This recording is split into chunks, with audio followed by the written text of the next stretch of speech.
आइए देखते हैं क्षेत्रविधि के कुछ महत्वपूर्ण सूत्र। तो पहला है आयत का। यहाँ एक आयत बना है, देखिए, जिसकी लंबाई l है और चौड़ाई b ले। तो आयत का क्षेत्रफल होता है लंबाई इंटू चौड़ाई।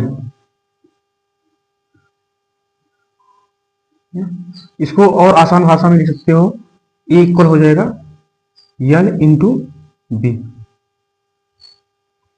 दूसरा फॉर्मूला है आयत का परिमाप। परिमाप होता है 2 ब्रैकेट के अंदर l प्लस बी। तीसरा फॉर्मूला है आयत का विकर्ण। विकर्ण हो जाएगा अंडर रूट में l square plus b square. अगला फॉर्मूला हम लोग देखेंगे वर्ग के लिए। यहाँ पे एक वर्ग बना है, वर्ग की भुजा a है, तो वर्ग का क्षेत्रफल हो जाएगा भुजा का स्क्वायर। भुजा का स्क्वायर, या फिर इसको लिख सकते हैं क्षेत्रफल a इक्वल a स्क्वायर हो जाएगा। वर्ग का परिमाप होगा 4 इंटू भुजा। परिमाप को हम लोग लिख सकते हैं c इक्वल 4a। अगला फॉर्मूला है वर्ग का विकर्ण। इसका हो जाएगा अंडर रूट 2 इंटू भुजा। अगला फॉर्मूला है तीसरा नंबर वृत्त। यहां वृत्त बना है, वृत्त की त्रिज्या r हमने ले रखा है, तो वृत्त की त्रिज्या निकालेंगे व्यास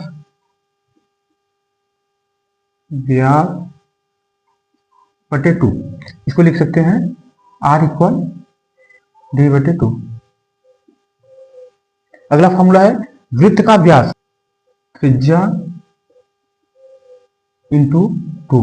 इसको शॉर्टकट में लिख लेंगे d इक्वल r इंटू 2। अगला फॉर्मूला है वृत्त का क्षेत्रफल।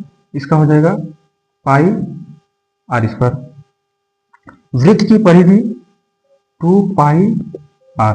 अगला फॉर्मूला है घन के लिए। यहाँ पे घन बना है, घन की भुजा हमने a ले रखा है, तो घन का आयतन होता है भुजा का क्यूब, या फिर इसको लिख सकते हैं v इक्वल a क्यूब। अगला फॉर्मूला घन का संपूर्ण पृष्ठ का क्षेत्रफल। इसका हो जाएगा 6 इंटू भुजा का स्क्वायर। इसको टोटल सरफेस एरिया हो जाएगा 6a स्क्वायर। घन का विकर्ण के लिए फॉर्मूला है अंडर रूट 3 इंटू भुजा, या फिर लिख सकते हैं d equal under root 3 into a। अगला फॉर्मूला है घनाभ। यहाँ एक घनाभ बना है जिसकी लंबाई l है ना, ऊंचाई h है, चौड़ाई b है। तो देखना घनाभ का आयतन हो जाएगा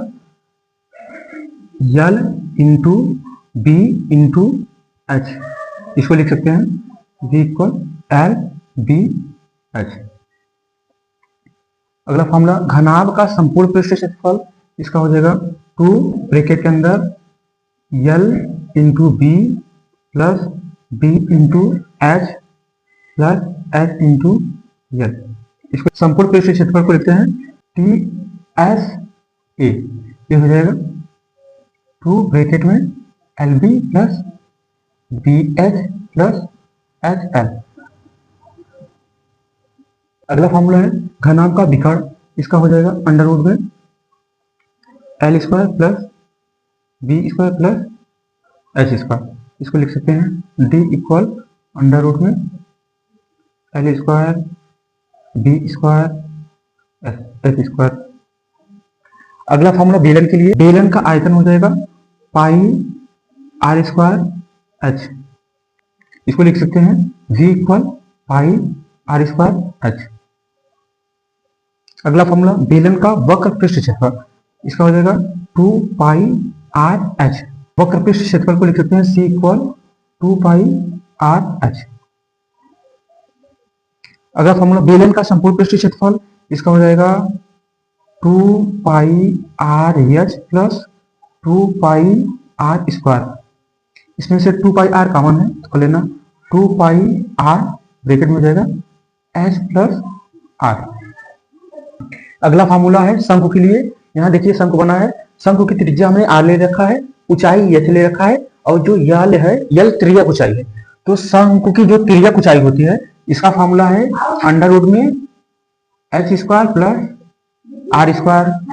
इसको लिख सकते हैं यल इक्वल अंडर रूट में h square plus r square. अगला फॉर्मूला शंकु का वक्र पृष्ठीय क्षेत्रफल इसका होता है पाई आर एल। इसको लिख सकते हैं सी एस ए। वक्र पृष्ठीय क्षेत्रफल को सी से लिखते हैं, इसको पाई आर एल शॉर्टकट में। अगला फॉर्मूला शंकु का संपूर्ण पृष्ठीय क्षेत्रफल इसका हो जाएगा pi R L plus pi are square. Pi R common हो जाएगा, क्या बचेगा यल प्लस आर। अगला फॉर्मूला शंकु का आयतन इसका होता है 1/3 पाई आर स्क्वायर एच। इसको लिख सकते हैं v equal 1/3 pi are square h. अगला फॉर्मूला है गोले के लिए। यहाँ ये गोला बना है, इसकी त्रिज्या हमने आर ले रखा है। गोला का संपूर्ण पृष्ठीय क्षेत्रफल इसका होता है 4 पाई आर स्क्वायर। फॉर्मूला गोला का आयतन होता है इसका हो जाएगा 4/3 पाई आर क्यूब। इसको लिख सकते हैं v equal 4/3 pi r cube. खोखले गोले का आयतन होता है 4/3 pi capital r cube minus small are.